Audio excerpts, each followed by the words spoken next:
Two games. Begin with Northwestern. Northwestern, as we thought last time we played them, it's a really good team, old team, veteran team. As I mentioned on the radio here just recently, having as good a year as they've had really in a number of years, certainly dating back to the tournament team, which I believe they are right now. So really good team, just coming off a win last night at Wisconsin. Older veteran guards, terrific defensively, well coached, and that's obviously on Thursday, followed by obviously a terrific Michigan State team, well coached Michigan State team. So, questions? Getting Northwestern again, the last time you played them was maybe your best game of the year. Yeah. When you look over that film and maybe start prepping for this game based on that, like what does it look like looking at your team and how you played in that game, and maybe seeing some things that you've struggled to replicate since? Well, one of the negatives of doing press conferences on a Monday is we're still working on the cleanup from yesterday. So I've not really had a chance to dive into that as much, Adam, right now. We will. I do agree it was probably our best performance of the year. It was as good as we've been defensively and offensively. Certainly, they'll come with adjustments. They're a very good road team as well. But at this point, I know the staff has done some advanced scouting and looked at it. And I think, clearly there was probably a confidence that came in a game like that.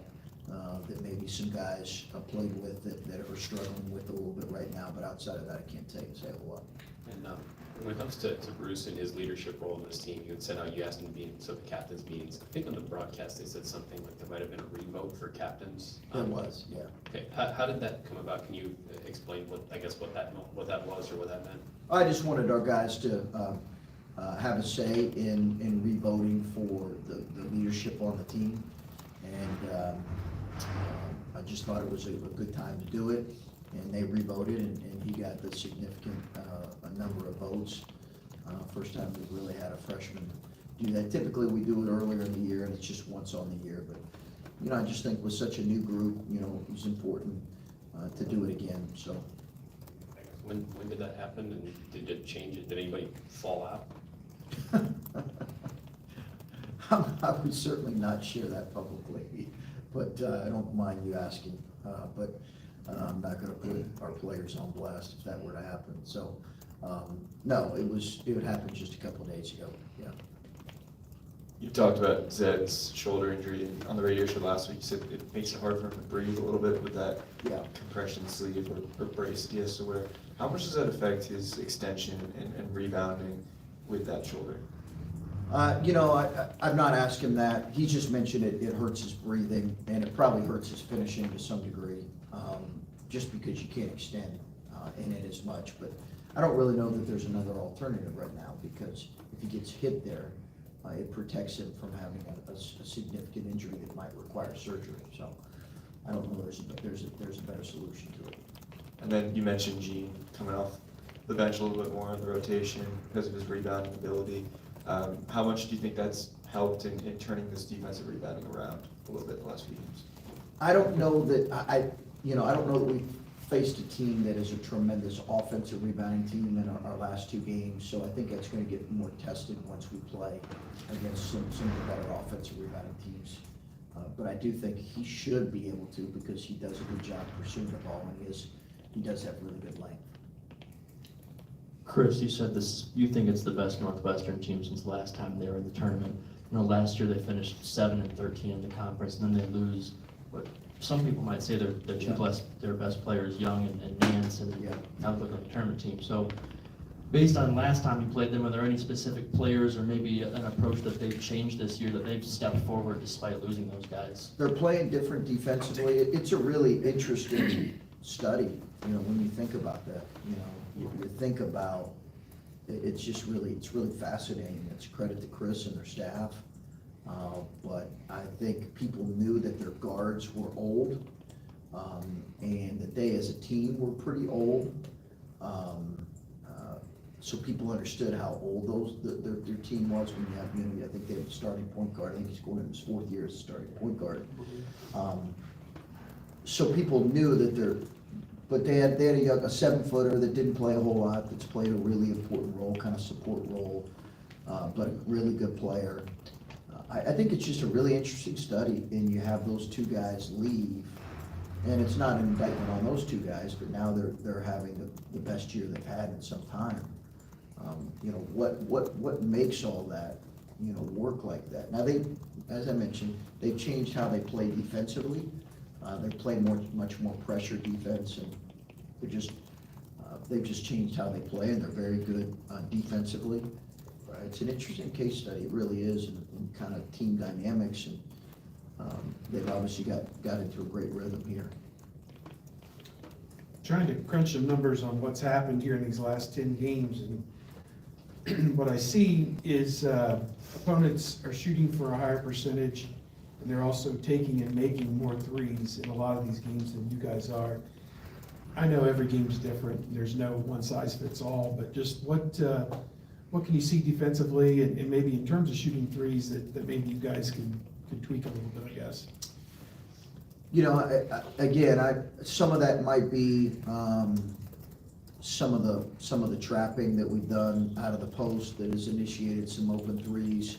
I think some of it's been transition. I don't know that there's a specific lesson from that, Steve, or generalization in that. I'd have to take a deep dive in it myself, other than I just think we've had too many inconsistent moments defensively, too many times where we've, yesterday they opened with 2 threes. One of them was both of them were fairly well contested.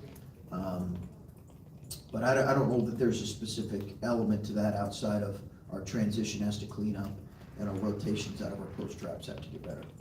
When you guys get back together, obviously you're in a real difficult spot here. I mean, you're under 500 with 8 games to go. Just how do you keep this positive? What are you trying to build, I guess, down the stretch? And I don't know, what is the message when you get back together of this is why we're going to continue to pound at this rock to try and get it right? Yeah, I think you just focus on the work, Steve. I think you focus on the work. Listen, I don't know that there's an answer outside of just focusing on the work and focusing on what we need to get better and improvement. I think if you focus our thoughts too much on what has happened or what's ahead of us or what's next, I think that can be overwhelming for everybody. I think we have to focus on the work. And there's optimism if we focus in the work that ultimately, if we show improvement, that there'll be dividends that'll be paid. And that's it, and that's going to be the message to them. There'll be some specific messages, but it's going to be based around that. You said on the radio show, you were talking about the transfer guys and messages getting through as well as it needed to. You talked about Sean in transition and getting him more involved.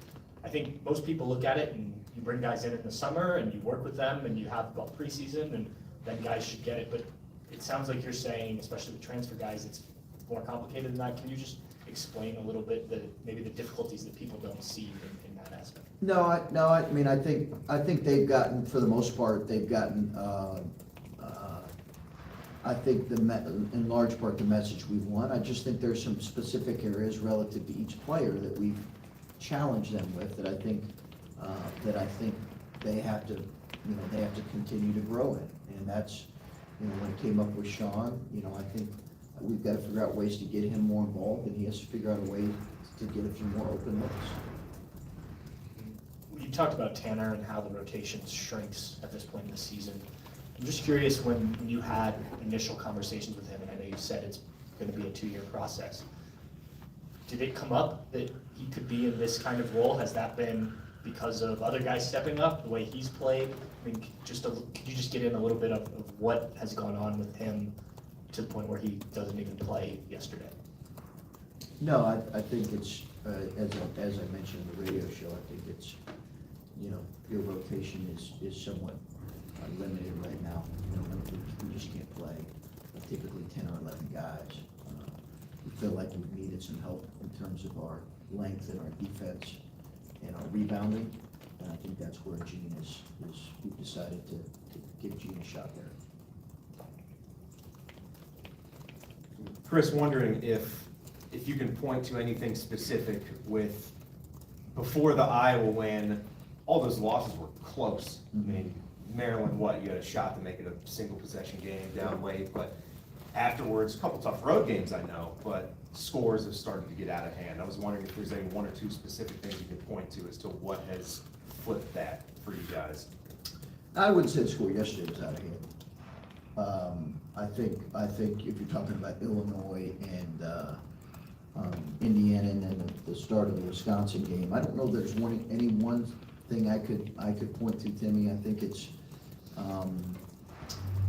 perhaps there's some frustration there. I don't know if there's any one specific thing I could point to, but I think yesterday's game was kind of what some of those other games had been before that stretch, where it's a 2 or maybe a 3 possession game for the bulk of the game. Are you going into practice with, like, is it more about just overall performance? You mentioned just do the work, focus on getting better.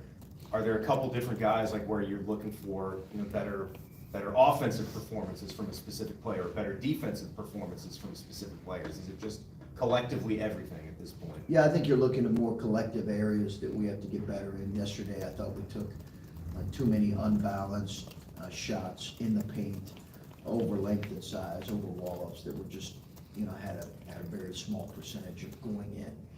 And, our teams have typically not done that. We've got to get better in that specific area. I think you're really trying to focus on specific areas. You're having individual conversations and individual film sessions with guys, certainly this time of year, but it's a few collective areas that we just have to get better at. You talk about the positive mindset, trying to get better. For you as a coach, this is something you haven't faced at Ohio State, being down, under 500 this late. How have you dealt with this? What is your mentality going into practice? I think, Adam asked something along that last week. I think you focus on the work, as much as possible. And then, I think for me, when I'm really committed to kind of my habits every day that allow me to be in, somewhat of a sane mental space, and be in the habits that help me be, better physically, spiritually, and emotionally, those are typically, the things that allow you to hopefully be the best version of yourself. And I think when I don't do that, I think I can tend to be, get angry a little easier, maybe be a little bit more triggered. So I think for me, that's really what I focused on, the work, and focused on trying to do those things well. When you look at the standard at Ohio State basketball, and the NCAA tournament, you've gone every year, how frustrating is where the program is right now, at least so far this season? I've mentioned it before. Obviously, it's disappointing, but again, we're focused on the work. We're focusing on the next opportunity we have to get better, which is tomorrow. And everything else, I've addressed that. It's obviously disappointing. We're working extremely hard here to be better the next time out, and that begins in practice tomorrow.